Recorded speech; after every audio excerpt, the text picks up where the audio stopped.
impressive 16-0 run to end the game, and obviously that's what won the game for us. We did it by getting stops, and we did it by making timely shots. You know, we got a couple leads, first half, second half. We couldn't run away from them. Credit to their team. They were really good off the dribble for a long time. You know, Seabron is really hard to defend off the dribble. But I thought finally in the last, when we went on that run, we just really locked in defensively on the ball screen. We were weakening, icing it, and the bigs did a great job of communicating. I thought Alondas did a good job of trying to keeping them out away from the basket. And then we just came down, and everybody kind of made a big shot, if I remember right. Williamson, Williams. You know, everybody had their turn at it. And, you know, Jay didn't have a big night scoring, but he almost had a triple-double again, you know, just by all the things that he does on the court. So I thought it was a really good road win for us. Proud of my team to get to 20 wins, but we still got a lot of games left, 6 games to play. But I'm happy for our fans, and happy for our community, and happy for our institution. You know, respect is a hard thing to get back once you lose it. And I think we're starting to gain the respect that Wake Forest once had in this league and where we belong. And we're surely not satisfied. In my opinion, 20 wins is a good season, 25 is great, and 30 is special. And so we just keep playing. I'll open up the questions. Steve, you mentioned getting everybody had their turn. I think at one point it was like 14 points that come from 5 different players. Is that the chemistry that this team has showing? Connor, you know, I kept telling them this, it's not rocket science at that timeout. So I'm like, hey, enjoy the moment and enjoy each other. We have really, really good chemistry. And they really, really like each other, and they enjoy playing with each other. They don't care who scores. And so, yeah, the ball finds the open shot. You know, and so, and to their credit, they stepped up, you know, and they made them too. You know, and it seemed like every time we came out of the timeout, we made a big basket when we needed it. And that's not because I drew up some super play. Those guys make plays. And so I thought it was just a really good team game. And, you know, we had 12, we only had 12 turnovers. We had 9 at halftime. And, you know, we gave up 8 offensive rebounds at halftime. We only gave up 3 in the second. And, you know, again, our part of our identity is share the ball. Just don't share it with the other team. You know, sometimes our problem. Dave, Isaiah's played really good defense all year, but the last couple of games he's picked it up offensively too. What has been different about him? I don't think there's anything different. I think you get what you deserve, and he puts a lot of time in the gym, so he's going to make those shots. And, you know, those guys are looking for him. And here's the thing, he's 6'8", so he can shoot it up over you too. He can be guarded and still get it off, you know, and he made a couple big ones. He missed a couple too that I really thought, you know, he was going to make. But I love the fact that he still had the confidence to continue to shoot it, and our players had the confidence to continue to pass it to him. You know, and that, you can't put any value on that, man. And I'm really happy for him because he stuck it out. He's the last one. He's the only one, believe it or not, left on the team from when I got here. And maybe we ought to just keep recruiting my Zoom. I don't know, man. I mean, it's amazing. The whole team is a Zoom recruited team. Steve, you mentioned. Can you speak on the 16-0 run? What did you see out there on the court, and what were you guys doing? I think we got stops. We kept the court shrunk. You know, they were really good at. They were staying with what they were trying to do. They were really probing the defense with ball screens. You know, multiple ball screens, which their team is really good at. We did a good job of not letting them get in the paint. And then at the end, you have to guard them one-on-one without fouling. And I thought we did a good job there. We got the rebound, and then we got out in transition.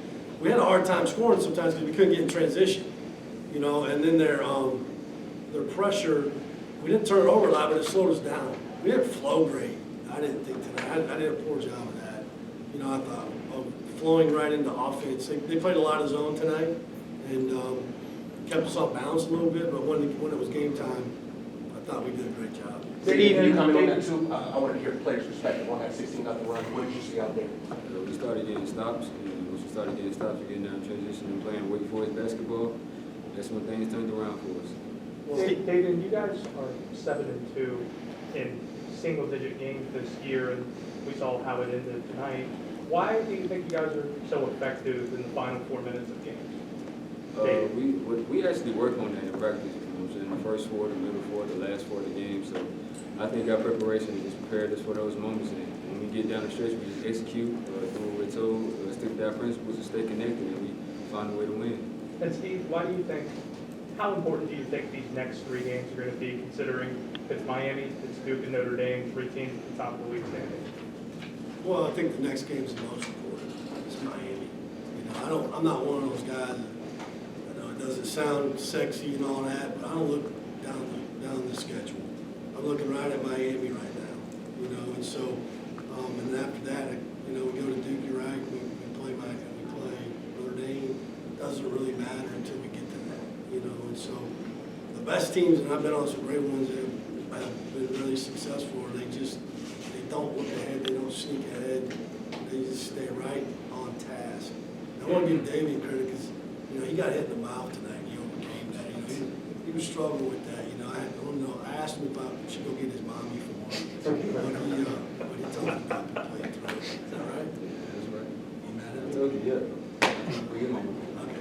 Steve, you mentioned the chemistry and the fact that Isaiah is the only real holdover, and you kind of put this team together on the fly. Now that you've gotten to this 20-win mark, how has it all gelled so well? How has it all been able to come I together? mean, I think it's just what we do on and off the court, and we have an identity that we stick to, and then we do a lot of things off the court. You know, my house is right across the street from the school. They're always a lot of times at my house. We check in the office every day, Monday through Friday before 1 o'clock. They got to come talk to us. We eat 2 meals a day together, and we have these little place name cards. We move them around, and they can't sit next to the same guy, and they can't have their phone. You know, so I believe in that type of stuff. You know, and then the sharing the ball has really been important. Something that I've always believed in. If you look like my last years at East Tennessee State, we had 8 guys leaders in scoring in one season. Okay, and tonight what do we have? 1, 2, 3, 4, almost 5, 6 guys in double figures. We don't really rely on one person, even though Alondas and Jake are really good players, and Daivien is too. I mean, you know, we have good players, but I think that, and then I don't know, man. I think I'm pretty hard on them, but yet I think they understand that I love them. You know, and so when you have that, I think when the players know that you can coach them hard, but you know you care about them just as much off the court than on the court, then I think you can have something special. And maybe that's my biggest strength as a coach. I'm not the greatest X&O coach. You know, maybe I'm not the sexiest coach, even though mid-major voted me that one year. I don't know why. But, you know, I like coaching. I like people. And I like my players. Daivien, this is your first win over NC State since joining Wake.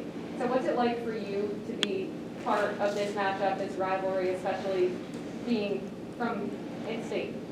Yeah, we changed things a lot.